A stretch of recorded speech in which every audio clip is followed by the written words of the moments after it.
Je retourne à la paix. Je retourne à la paix. Je déclenche une tempête. Je retourne à la paix. Pas devant les enfants.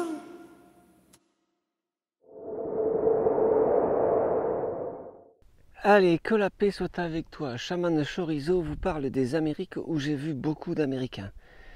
Si vous voulez comprendre ce dont je parle, je vous invite à me suivre sur X, @serviteur de paix en un mot. Et si vous voulez soutenir ce que je fais et comprendre un tout petit peu plus qui je suis, je vous invite à aller voir le site www.cricrimusique.com, cricrimusic.com. C'est là que vous trouverez la musique que je compose et c'est de ça dont je vis. Mais le matin, avant de commencer à travailler sur la musique, je fais des petites vidéos sur YouTube où je vous raconte la vie des Américains parce que j'habite aux Amériques, en plein désert des Amériques. La semaine dernière, je regardais une émission que je regarde de temps en temps sur une chaîne qui s'appelle Valuetainment. C'est la chaîne de Patrick Bet-Davis. C'est un émigré, je ne sais pas s'il est iranien ou arménien. Mais bon, c'est un gars qui a très très bien réussi aux États-Unis, qui a fait beaucoup de pognon. C'est un trumpiste de base qui a maintenant un podcast où il invite des gens pour parler essentiellement de politique, pour se soutenir des idées basiques conservatrices américaines. Je regardais la semaine dernière et il a parlé d'un sujet dont moi, qui suis magouilliste, j'ai parlé depuis très longtemps, mais parce que c'est extrêmement mainstream, Patrick Bet-Davis, j'étais très surpris de voir ce sujet approché par lui. Bet-Davis, c'est un mec qui a interviewé Donald ce week-end, le week-end dernier, donc c'est très mainstream.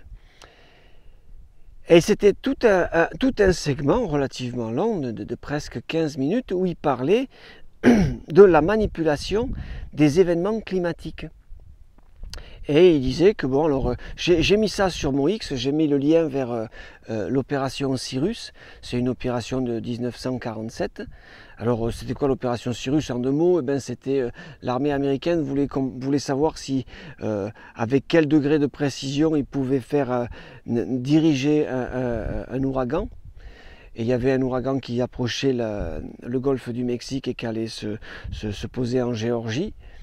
Et donc ce qu'ils ont fait, c'est qu'ils ont pris des bombardiers, ils ont mis de la glace dans les bombardiers, ils ont fait voler les bombardiers au-dessus de l'ouragan. Et puis alors je ne sais pas exactement comment ça marche, mais j'imagine que parce que l'ouragan ça tourne, si tu fais tomber la glace et que tu crées de la puissance à droite ou à gauche, et bien ça a tendance à diriger l'ouragan d'un côté ou de l'autre.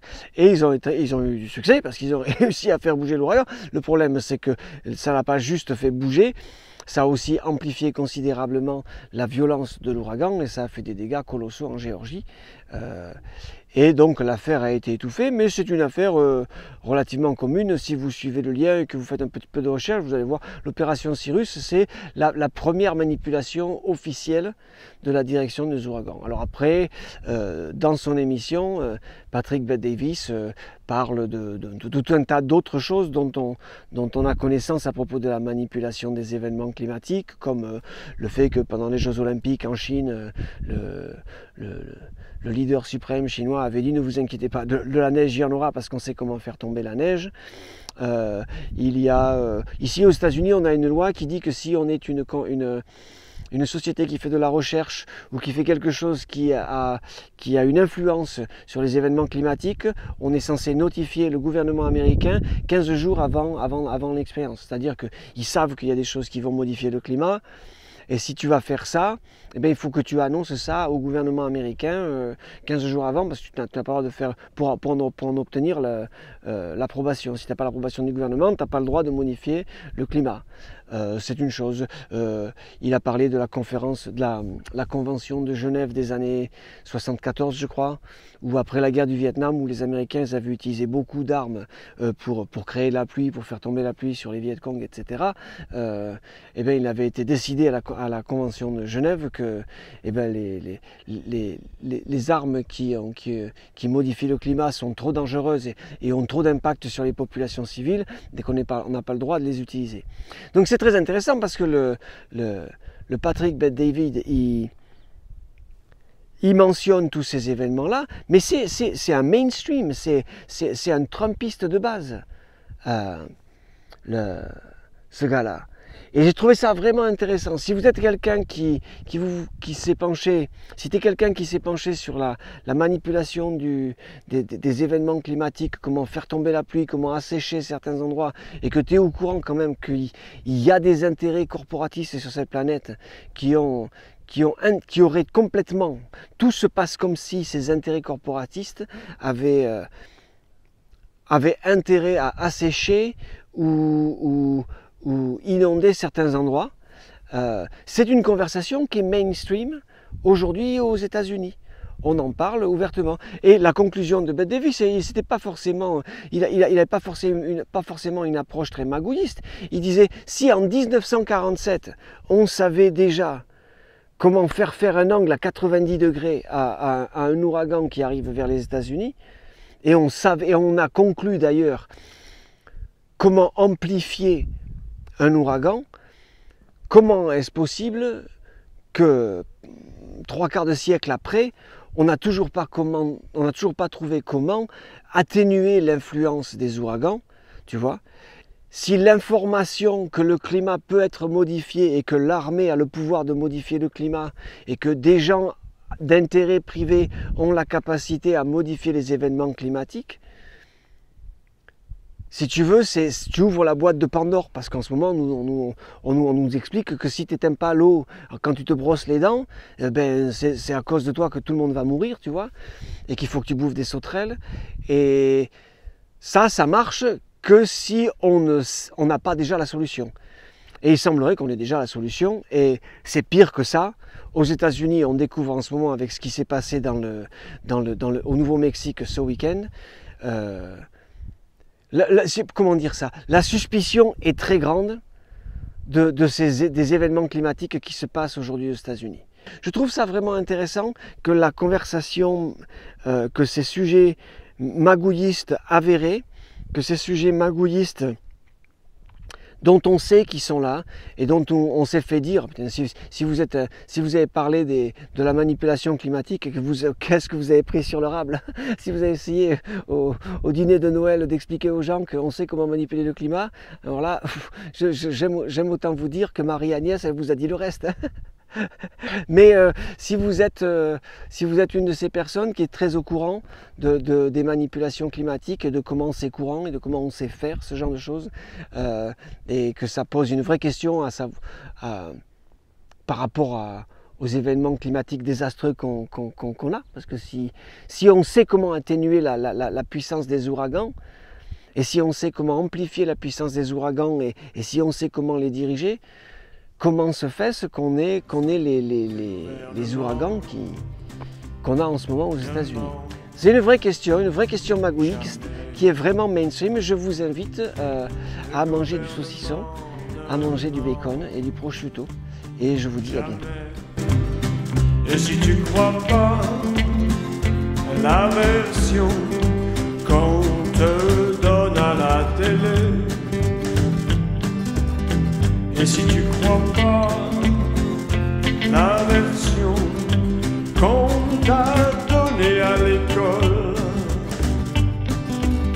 c'est parce que t'es un con. Plotiste,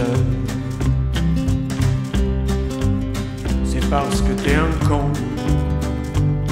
Plotiste, les banques sont là pour te faire gagner de l'argent. Les assurances sont là pour te protéger. Et si tu crois pas la version qu'on t'a donnée à l'école, et si tu crois pas la version des universités, parce que t'es un con. L'autiste, c'est parce que t'es un con. L'autiste, le gouvernement ne ment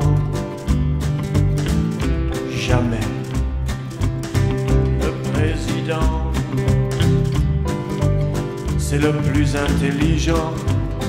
Et si tu crois pas la version que t'a donné ton curé, et si tu crois pas la version qu'on n'arrête pas de te répéter, mon bougre, c'est parce que t'es un con. L'autiste, toi mon bougre, tu es un con. L'autiste, le gouvernement ne ment jamais, jamais. Le gouvernement ne ment jamais. Et si tu crois pas cette version-là, qu'est-ce qui va pas avec toi? Et si tu crois pas cette version-là, je sais pourquoi. C'est parce que t'es un con.